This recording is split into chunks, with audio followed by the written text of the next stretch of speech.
Hello everyone, আসসালামু আলাইকুম।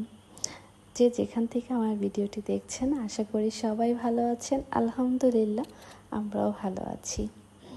আজকে কাঁঠালের পিঠা বানাবো। আমি যখন বাড়িতে গিয়েছিলাম ঈদের পরে, তো আসার সময় 2টা কাঁচ পাকনা একদম কাঁঠাল নিয়ে এসেছিলাম আপনাদের ভাইয়ার জন্য।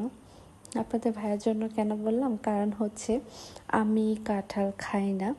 আর কাঁঠাল খায় আপনাদের ভাইয়া আর আমার শাশুড়ি আম্মা।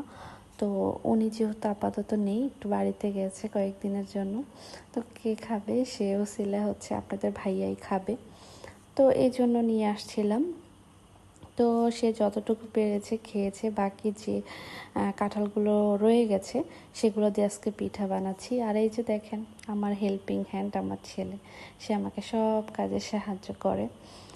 তো এই তো আমার কাঁঠালের পিঠার ব্যাটারটা একদম রেডি।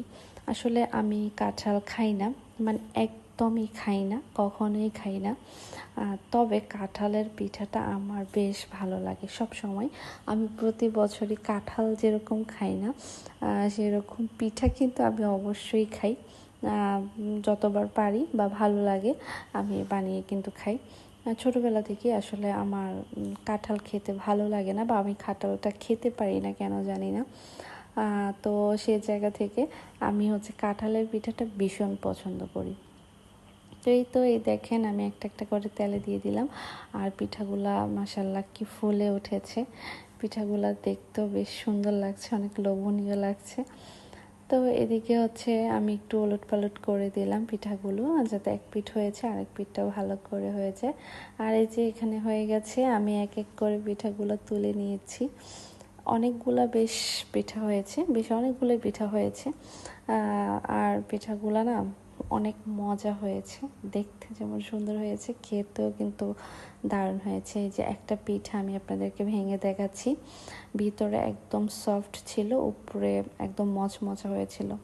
তো এই তো পিঠা খেয়ে রেডি হয়ে গেলাম। আপনাদের ভাইয়া হুট করেই বাসায় এসে বলতেছে বাইরে যাবে রেডি হতে। তো সে যখন রেডি হতে বলে আমি তাকে বারণ করি না, চটপট রেডি হয়ে যাই। তো রেডি হয়ে কোথায় যাচ্ছি? রেডি হয়ে যাচ্ছি কুমিল্লাতে কুঠির শিল্প বাণিজ্য মেলা হচ্ছে 1 মাস ধরে, বা তার চেয়েও বেশি মেবি। তো আমার যাওয়া হয়নি, যার কারণে সে আজকে বলতেছে যে চলো।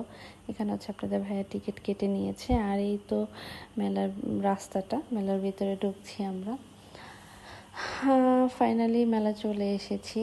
সবাই মনে হয় আমার আগে এই মেলাটাতে ঘুরে এসেছে, যেহেতু আমি দীর্ঘদিন কুমিল্লাতে ছিলাম না, একটু বেড়াতে গিয়েছিলাম চাঁদপুরে, তাই আসা হয়নি। আর এখানে আপনাদের ভাইয়া যে 2টা টিকিট কেটেছে, তার সাথে লটারির সিস্টেম আছে। তো 2টা লটারিতে সে নাম, ঠিকানা, ফোন নাম্বার এগুলো লিখে আমাকে দেখাচ্ছিল যে কী কী লিখেছে।